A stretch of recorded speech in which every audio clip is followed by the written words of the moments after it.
Guys ISLലെ ഓരോ ടീമിൻ്റെയും squad expectations അങ്ങനെയുള്ള കാര്യങ്ങളൊക്കെ പരിശോധിക്കുന്ന ഈ സീരീസിൽ നമ്മൾ ഇന്ന് സംസാരിക്കാൻ പോകുന്നത് ഈസ്റ്റ് ബംഗാളിനെ പറ്റിയാണ്. മറ്റൊരു കൊൽക്കത്തൻ ക്ലബ്ബാണ്.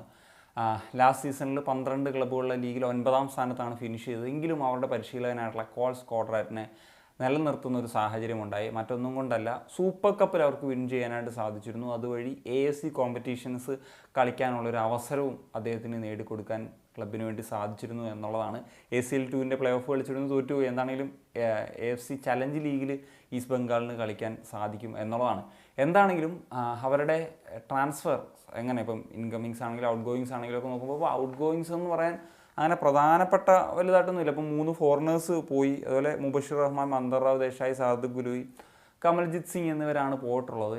എന്നാൽ അവരുടെ ഇൻകമിങ്സ് അവർ വേറെ ലെവലിൽ വർക്ക് ചെയ്തിട്ടുണ്ട് എന്നുള്ളതാണ് ഇത്തവണ. അതായത് പ്രവോട്ട് ലാക്ര, മാർക്ക് ജോതൻബോയ, ദേബ്ജിത്ത് മജുന്ദർ, ജീക്സൺ സിംഗ് ആൻഡ് അൻവർ അലി എന്നീ താരങ്ങളെയാണ് എത്തിച്ചിട്ടുള്ളത്. ടോപ്പ് സൈനിങ്സ് ആണ്. ഇനി വിദേശ താരങ്ങളിലേക്ക് വരാം. ISLലെ ലാസ്റ്റ് സീസണിലെ ടോപ്പ് സ്കോററായിട്ടുള്ള ദിമിത്രിയസ് ഡയമണ്ടക്കോസിനെ എത്തിക്കുന്നു. അതുപോലെ ടോപ്പ് അസ്റ്ററായിട്ടുള്ള മാദി തലാലിനെ എത്തിക്കുന്നു. അതുപോലെ വൺ ഓഫ് ദി ബെസ്റ്റ് ഡിഫൻഡറായിട്ടുള്ള ഹെക്ടർ യൂസ്റ്റെ എത്തിക്കുന്നു എന്നുള്ളതാണ്. ഒരു കാര്യം മനസ്സിലാക്കുക, ലാസ്റ്റ് സീസണിലെ ഒരു ബെസ്റ്റ് സെൻറ്റർ ബാക്ക് കോംബോയെ തന്നെയാണ് അവരുടെ റൈവൽ ക്ലബ്ബിൽ നിന്ന്, മോഹൻ ബഗാനിൽ നിന്ന് എത്തിക്കുന്നത് എന്നുള്ളതാണ്. അതുപോലെ മുന്നേറ്റത്തിൽ ഗോളടിക്കാൻ ദിമിയും പ്രൊവൈഡ് ചെയ്യാൻ മാദി തലാലിനെ പോലത്തെ ഒരു പ്ലെയറും ഇറ്റ്സ് വേറെ ലെവൽ തന്നെയാണ്. ഇനി നമുക്ക് സ്ക്വാഡിലേക്ക് നോക്കുമ്പോൾ ഓൾറെഡി പ്രക്ഷുകൻ ഗില്ലുണ്ട്. അതിനോടൊപ്പമാണ് ഇപ്പോൾ ദേബ്ജിത്ത് മജുന്ദറിനെ കൂടി ടീമിൽ എത്തിക്കുന്നത്. പിന്നെ സെൻറ്റർ ബാക്ക് പൊസിഷനിൽ നോക്കുക, ഓൾറെഡി ഹിജാസി മെഹറുണ്ട്, അതുപോലെ ചുന്നുങ്ക ഉണ്ട്, ഗുർസീമത് ഗില്ലുണ്ട്.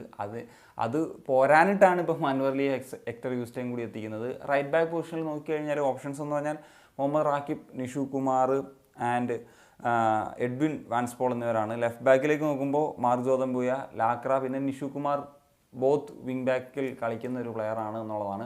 മിഡ്ഫീൽഡിലാണ് ജിക്സൻ്റെ ഒരു അഡീഷൻ വരുന്നത്. പിന്നെ എഡ്വിൻ ആ പൊസിഷനിൽ കളിക്കുന്ന പ്ലെയറാണ്. അതുപോലെ തന്നെ സൗവിക് ചക്രവർത്തി എന്ന് പറയുന്ന ഒരു ഓപ്ഷൻ ഉണ്ട്. പിന്നെ ഹോൾഡ് മിഡ്ഫീൽഡർ എന്ന നിലയിൽ, ഒരു സെൻട്രൽ മിഡ്ഫീൽഡർ എന്ന നിലയിൽ കളിക്കാൻ പറ്റുന്ന പ്ലെയറാണ് സോൾ ക്രസ്പോ. AM എന്ന റോളിലും കളിക്കാൻ പറ്റും. അതിന് പുറമെ മറ്റൊരു പ്ലെയറാണ്, നമുക്കറിയാം, മാദി തലാലിനെ കൂടി എത്തിക്കുന്നു.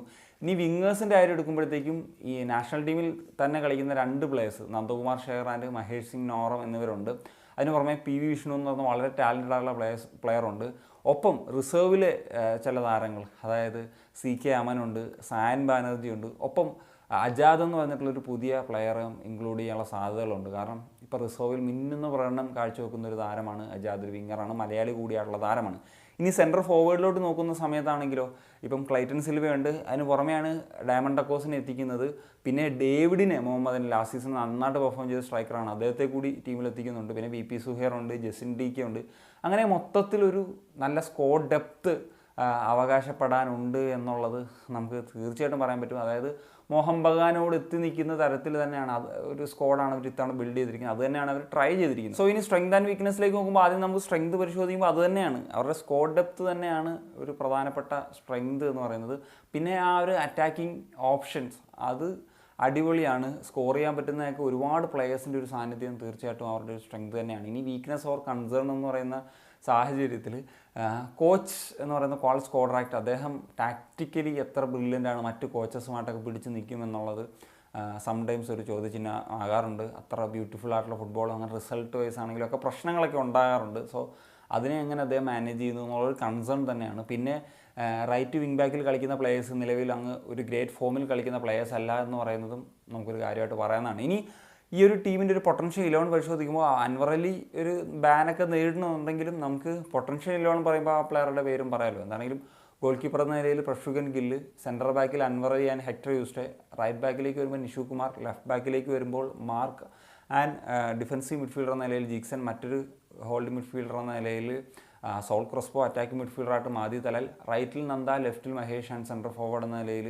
ദിമിത്രിയസ് ഡയമണ്ടക്കോസ് ഇങ്ങനെയാണ് പ്രതീക്ഷിക്കുന്നത്. ഇനി ഈസ്റ്റ് ബംഗാളിൻ്റെ ഒരു എക്സ്പെക്റ്റേഷൻസ് എന്താണെന്ന് ചോദിച്ചു കഴിഞ്ഞാൽ, സ്ക്വാഡ് വെച്ച് നോക്കുമ്പം തീർച്ചയായിട്ടും പറഞ്ഞല്ലോ ഒരു ടോപ്പ് ലെവലിലുള്ള ടീമിൻ്റെ ഒരു സ്ക്വാഡ് തന്നെയാണുള്ളത്. പക്ഷേ ഞാൻ പറഞ്ഞല്ലോ, കോച്ചിൻ്റെ ടാക്റ്റിക്കലായിട്ടുള്ള ചില കാര്യങ്ങൾ അദ്ദേഹം മറ്റു കോച്ചസുമായിട്ട് തന്ത്രങ്ങൾ കൊണ്ട് എങ്ങനെ പിടിച്ചു നിൽക്കുമെന്നുള്ള ഒരു കൺസേൺ ഉണ്ട്. അതുകൊണ്ട് തന്നെ ഈസ്റ്റ് ബംഗാളിനെ സംബന്ധിച്ചിടത്തോളം ഞാനൊരു ടോപ്പ് 6 എത്തുക എന്നുള്ളതായിരിക്കും അവരുടെ ഈ സീസണിലൊരു ബിഗ് അച്ചീവ്മെൻറ്റ്. ലീഗ് സ്റ്റേജിൽ ഞാൻ എക്സ്പെക്റ്റ് ചെയ്യുന്നത്. അവിടെ നിന്ന് നോക്കൗട്ട് ഫേസിൽ വേണം എന്ത് സംഭവിക്കാം. പക്ഷേ ഷീൽഡിലേക്ക് എത്തില്ല എന്നുള്ളതാണ് എൻ്റെ ഒരു എക്സ്പെക്റ്റേഷൻ.